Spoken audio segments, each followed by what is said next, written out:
Hello everyone, my name is Marty and welcome to my channel.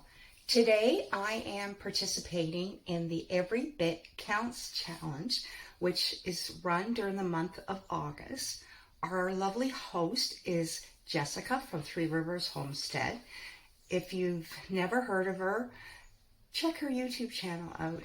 It is just lovely, very inspiring, and I do like to watch a lot of the videos for the recipes as well.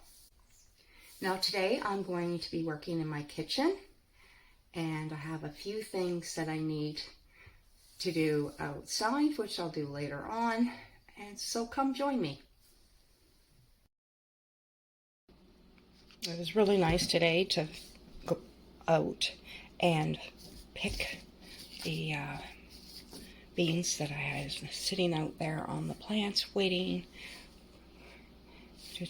for them to fatten up and become good ones to save. So these are going to go in a nice dry, not in the sunlight or in the direct sunlight. It'll be off to the side to dry these, well ventilated.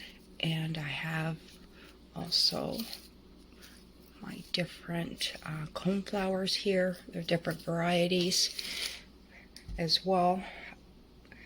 They are hard to grow from seed, but it's worth the effort. If you get 1 out of 10 seeds, it is worth the effort. And I do enjoy them. I have let quite a few of the calendulas go to seed, dried them. Did that a few weeks ago, and look at this. I have calendula oil here, and I have comfrey oil as well, because I do like using it for projects that I do in the fall and throughout the winter. Now this batch is my starter batch, and then later on when I need more, I will do up a fresh oil and put it into a fresh batch. There's no point in doing everything up into your jars. Just do what you need as you go along. I also have some other things that I will be making from my herbs. I do make teas and stuff. I just store them in the jars right here. Yeah. This is going to keep me busy through this winter, making all the different teas and stuff that I like to have.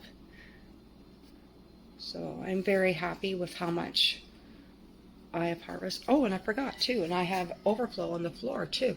The cans, the coffee cans are full of dried comfrey, and that one there is dried comfrey, and that one is a jar of mullein that I just keep adding to. The comfrey that I dried is for fertilizer for my garden next year.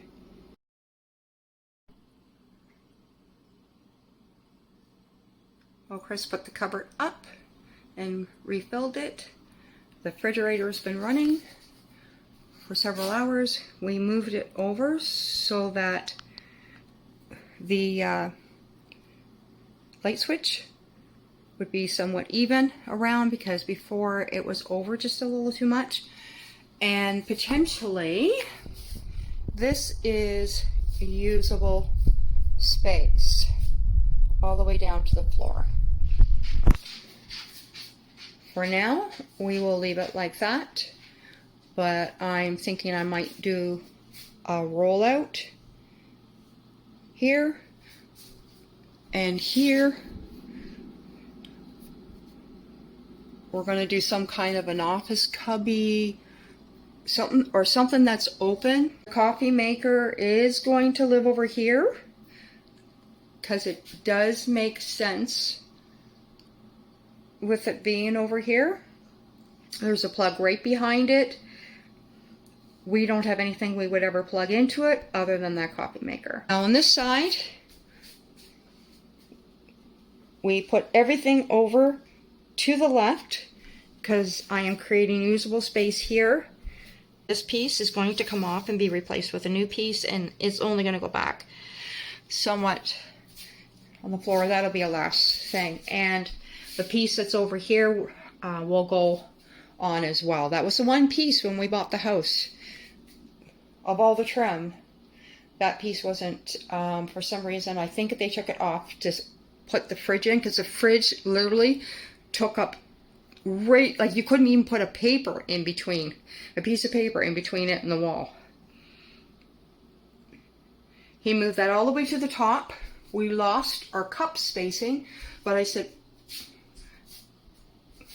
suggested to Chris, because I was trying to get cooking spices over here, like for meats and the barbecue stuff. I said, it's fine, because these containers now fit here. Okay, they also fit here, like this. Even this style. Of course, we'll try to do something, we'll try to match that up with something kind of close.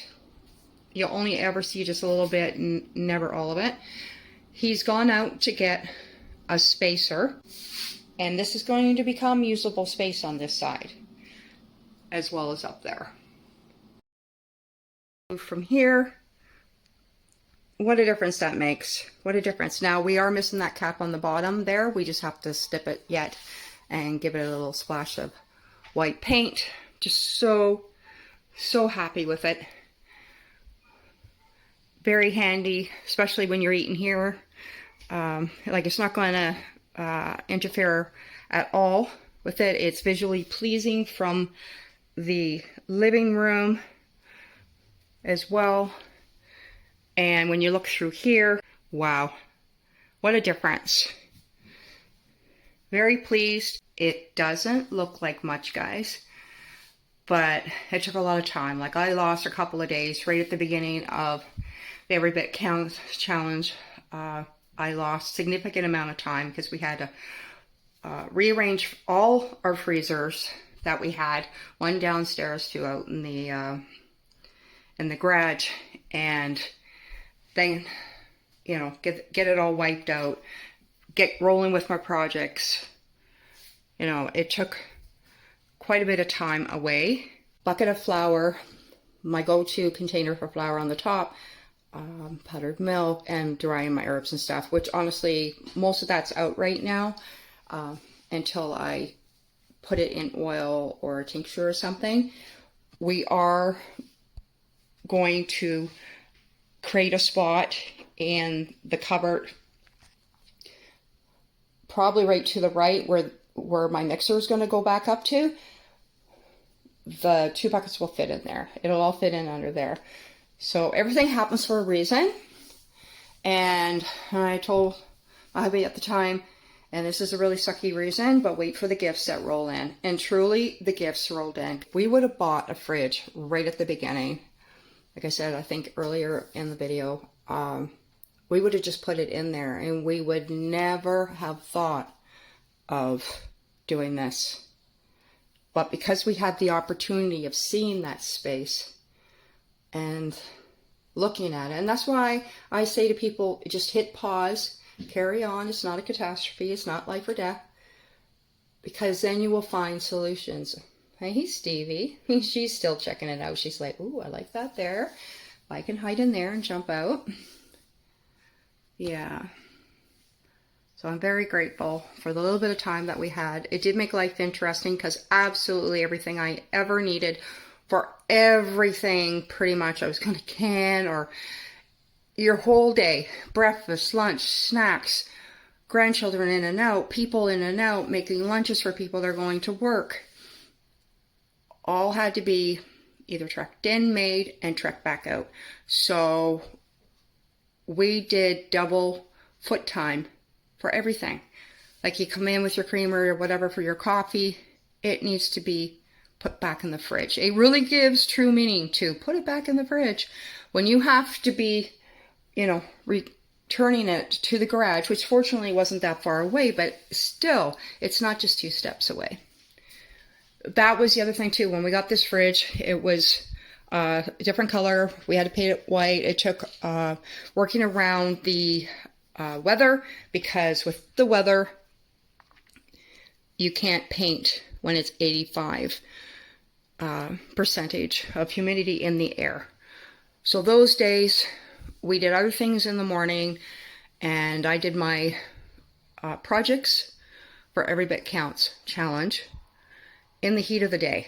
I couldn't do it in the, first thing in the morning. You might as well just go to wherever, with like the beach.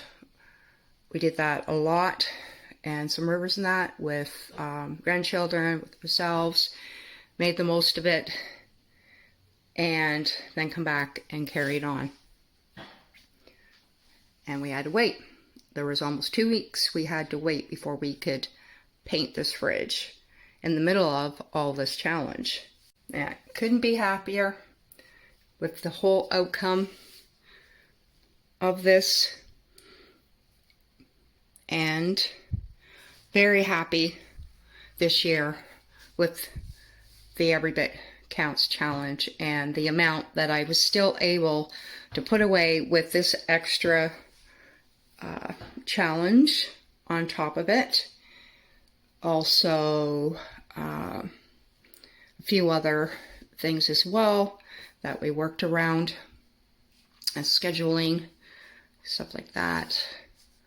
We still did it and really enjoyed it. And that's the end of my kitchen tour. Well, thank you for keeping me company in the kitchen today. It was really nice of you to visit. And if you like this video, remember to hit like on the way out, subscribe if you haven't already, and a big thank you if you have and you're a repeat visitor to my kitchen. And it really helps my channel out if you share it out as well. It helps this little channel grow. So take care, everyone.